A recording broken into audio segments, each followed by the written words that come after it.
देश में 2012 में हुए विधानसभा चुनाव में एक तरफा जीत हासिल करने वाली समाजवादी पार्टी सत्ता में आई और समाजवादी पार्टी को मिली इस महाविजय में पार्टी के घोषणा पत्र की बहुत सी ऐसी भूमिकाएं थी सामने आई, क्योंकि इसमें जनता से जो लोक लुभावने वादे किए गए थे 2017 में एक बार फिर से विधानसभा चुनाव होने हैं और ऐसे में इस बार मौजूदा अखिलेश सरकार का ये नारा है कि पूरे हुए वादे अब हैं नए इरादे। यानी कि सरकार की माने तो सरकार ने अपने सभी वादे जो चुनाव के दरमियान किए थे वो पूरे किए हैं और 2017 में सपा नए इरादों के साथ जनता के बीच में जाएगी। लेकिन क्या वाकई में ऐसा है, इस रिपोर्ट के जरिए आपको दिखाते हैं पूरी।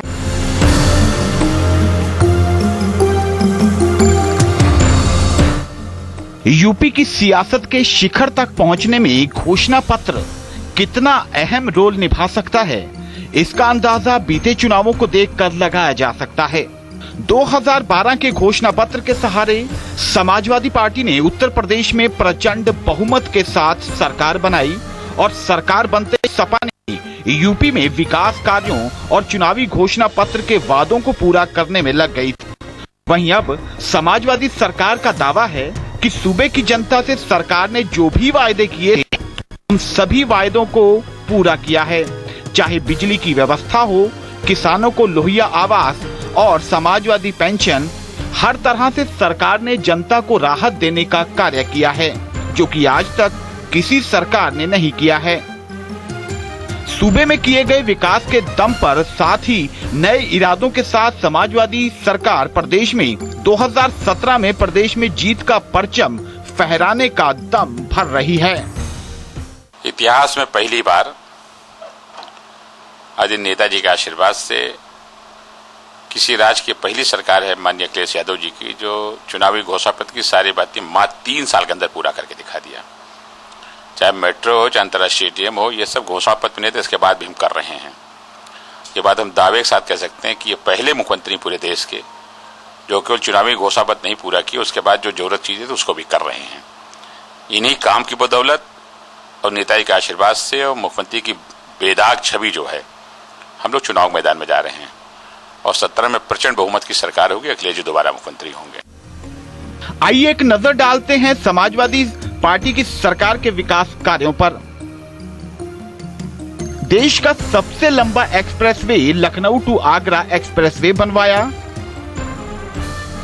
डायल 100 पुलिस हेल्पलाइन नंबर की शुरुआत की। लखनऊ मेट्रो का सबसे तेजी से निर्माण करवाया।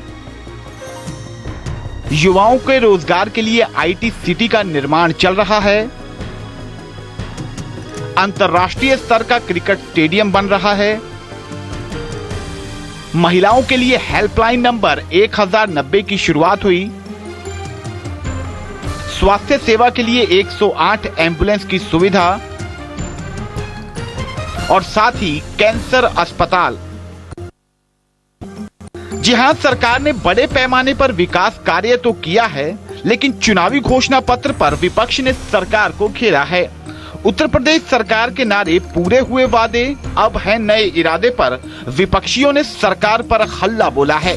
विपक्ष का आरोप है कि सपा सरकार झूठे वायदों की सरकार है। इस सरकार ने सिर्फ प्रदेश को लूटा है और विकास के नाम पर कोई काम नहीं किया है और सपा सरकार के आने के बाद प्रदेश की बद से बदतर हालत हो गई है। कानून व्यवस्था पूरी तरह से ध्वस्त हो गई है। साथ ही पूरे प्रदेश में माफियाओं का राज चल रहा है, लेकिन मौजूदा सरकार को जनता की पीड़ा नजर नहीं आती। न पूरे हुए हैं वादे और न है नए इरादे, केवल सत्ता में लूट खसोट के लिए, वापसी के लिए सपना देखा जा रहा। मैं खुल के कहना चाहता हूं कि घोषणा पत्र से अगर एक एक करके शुरू किया जाए तो न तो इन्होंने सबको लैपटॉप दिया, टैबलेट तो बांटी ही नहीं, बेरोजगारी भत्ता, बेरोजगारी का भत्ता कोई प्रश्न ही नहीं उठता, किसी को दिया ही नहीं। और यही नहीं, इन्होंने जो भी वायदे किए आज शिक्षा, स्वास्थ्य और हर मोर्चे पर ये बुरी तरह फेल हुए। इसलिए इनका क्या इरादा है, केवल इनके लोगों ने जिले जिले में जमीनों पर कब्जा किया, गुंडागर्दी की, दबंगई की।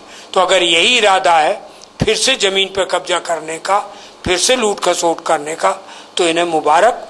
उत्तर प्रदेश की जनता शायद इन्हें अब मौका नहीं देगी। फिसड्डी साबित हुआ सरकार ये, और वास्तव में उत्तर प्रदेश को चला नहीं पाए। वो वादा क्या पूरा करेंगे? कोई वादा इनका पूरा हुआ नहीं, न आगे कोई इरादा इनका है।